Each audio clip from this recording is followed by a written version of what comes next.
Resno obeležitev dneva, ko je prvič zadišalo po Slovenski vojski s ponazoritvijo prvega postroja. Prihodnost pripada pogumnim.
Spoštovane in spoštovani, dobrodošli ob letu Osorej na sveti zemlji slovenske osamosvojitve.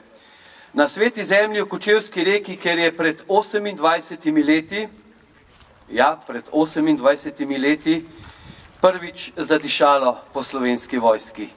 Ne pred 40, niti ne pred 50 leti.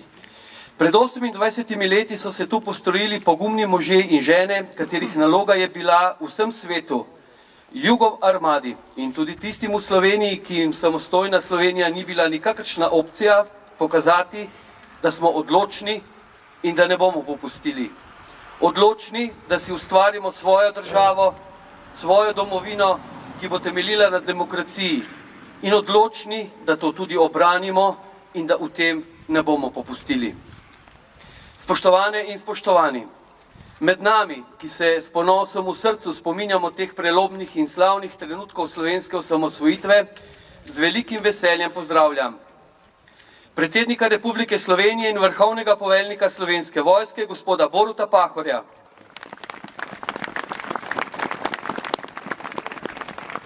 Predsednika prve slovenske demokratične vlade in poslanca v Evropskem parlamentu, gospoda Lojzeta Peterleta.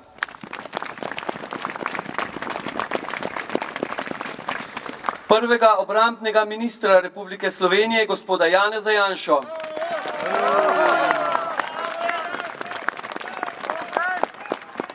Predsednika društva Moris Kočevska Reka, brigadnega generala Toneta Krkoviča. Župana občine Kočevje, doktorja Vladimirja Prebiliča in ostale župane in podžupane sosednjih občin.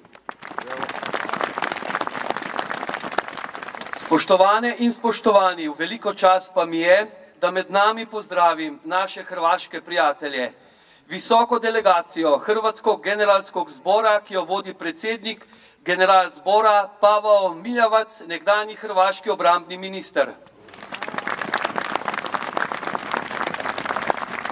V delegaciji je ob 4 generalih tudi nekdanji predsednik hrvaške vlade Franjo Gregorič.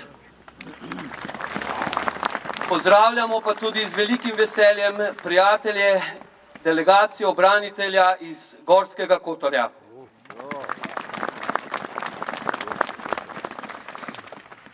Spoštovani pripadniki prvega postroja Slovenske vojske, vam seveda največji pozdrav. Spoštovani, kar zaploskajte, ja. Spoštovani osamosvojitelji, uporniki z razlogom, domoljubi, dragi gostje, še enkrat, dobrodošli v Kočevski Reki, zgodovinskemu kraju slovenske osamosvojitve. Sedaj pa vas prosim, da se z minuto molka spomnimo vseh, ki so za samostojno domovino dali največ, svoja življenja.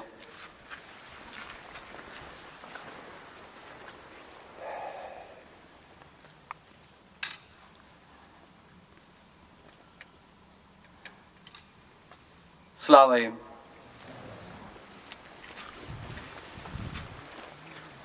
Drage obiskovalke, dragi obiskovalci, prireditev, ki smo jo poimenovali Prihodnost pripada pogumnim, skupaj pripravljata Združenje za vrednote slovenske osamosvojitve in Društvo Moris Kočevska Reka. Spoštovani in spoštovani, prvega k pozdravnemu nagovoru vabim člana predsedstva VSO-ja in poslanca v Državnem zboru, gospoda Francija Breznika.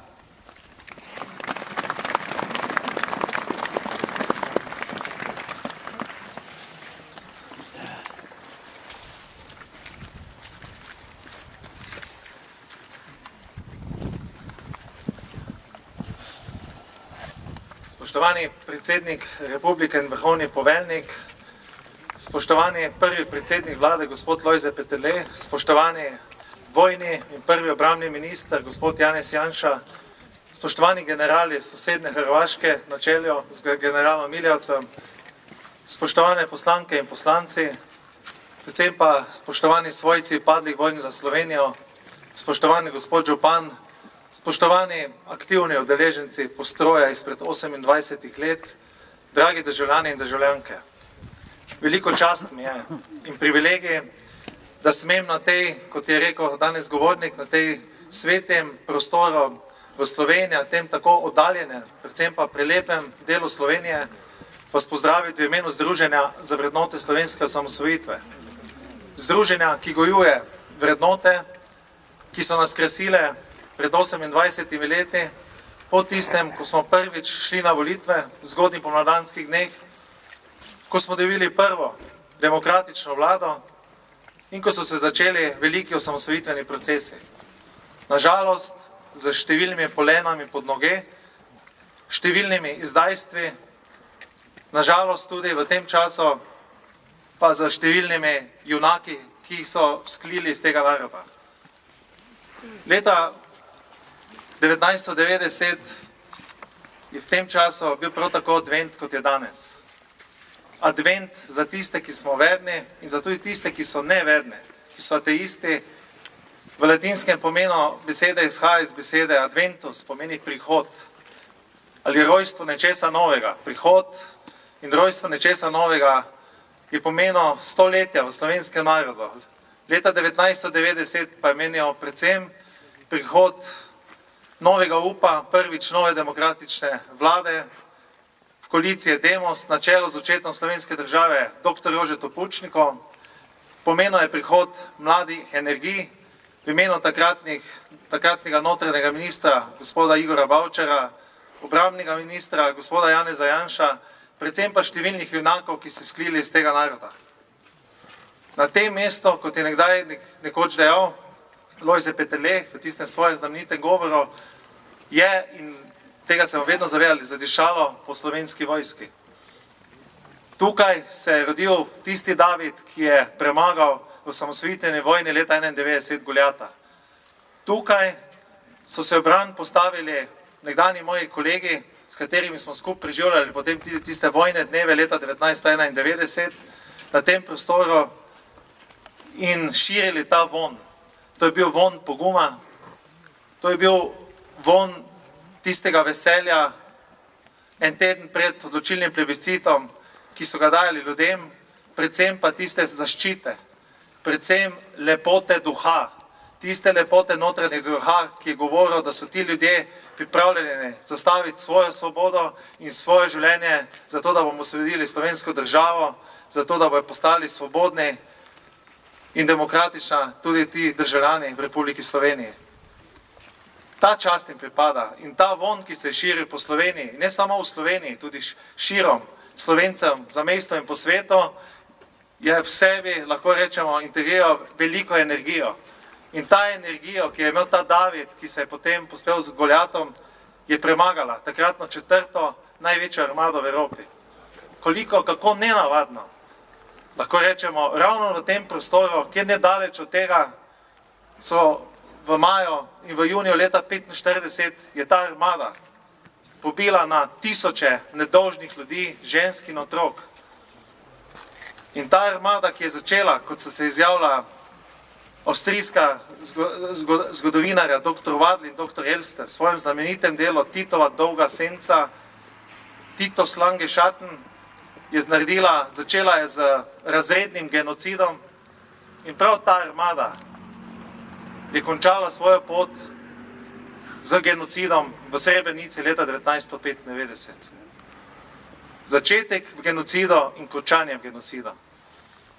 Danes kolegi iz Hrvaške, ki so prisotni in jih še enkrat lepo pozdravljam, smo preprečili še en genocid. To je bil genocid, ki bi se lahko zgodil še na področju Bihača, kjer bi bilo po vsej verjetnosti masakriranih 15 000 Bošnjakov. Za akcijo Oloja, za akcijo Maestral, predvsem pa za zaključno akcijo Hrvaške vojske, akcijo Južni potez, so zavarovali življenja vsaj 15 000 ljudi. Torej, danes smo zbrani tu ljudje, ki smo se skupaj bojevali, ki smo imeli skupnega sovražnika. Ljudje, ki so na eni strani dali svoje življenje za to, da se je osvobodil slovenski narod, in ljudje, ki so svojo svobodo, svoje življenja darovali na oltar tudi hrvaške domovine. Danes se je zbrala ta nova energija tudi tukaj na tem prostoru. 28 let po teh znamenitih dogodkov jo skupaj praznujemo. Skupaj se lahko veselimo tega junaštva, te energije, tega uspeha. Skupaj se lahko veselimo, da smo ustvarili nemogoče in da je zmaga na bojnem polju pomenila resnično svobodo. Tako za Republiko Slovenijo kot za Republiko Hrvaško. Naj na koncu dodam, da bom v svojem imenu in v imenu Združenja za vrednote slovenske osamosvojitve želim iskreno praznovanje božičnih praznikov, iskreno in ponosno praznovanje velikega praznika slovenstva, to je praznik samostojnosti in enotnosti, da tudi v tem prazniku začutite ponos teh preteklih dejanj, za tisto energijo, ki bo potrebna za vse nove cilje slovenstva, za cilje v številnih varnostnih, sprejemljivih razmer, predvsem pa za cilje v sprejemljivih družbenih in ne nazadnje tudi tehnoloških spremembah tako evropske kot svetovne družbe. Te nove cilje potrebujemo in prav praznik enotnosti, praznik, na katerega smo zaradi enotnosti pred 28 leti postali suveren narod, zaradi te enotnosti smo zbrali prečudovito energijo in silo, katero ni mogel zaustaviti, kot sem danes dejal, četrta najbolj močna armada v Evropi. Ta energija mora prihajati znova in znova, zato se v Združenju za vrednote slovenske osamosvojitve trudimo, da to energijo ponovno zberemo za te nove cilje, ki jih potrebuje slovenski narod v svoji prihodnosti. Naj vam na koncu še želim vam, vsakemu posebej, ki ste danes zbrani in tudi vašim najbližjim, da v novem letu, ki prihaja, ponovno obrnemo vsak svoj novi list. Novi list v svojem življenju, da začnemo nekaj novega, nekaj boljšega, nekaj, po čem si nas bojo zapomnili zanamci. In naj skozi nas, predvsem skozi nas, obrne nov list tudi naša prelepa Slovenija. Bog živi Slovenijo in Bog živi Slovensko vojsko.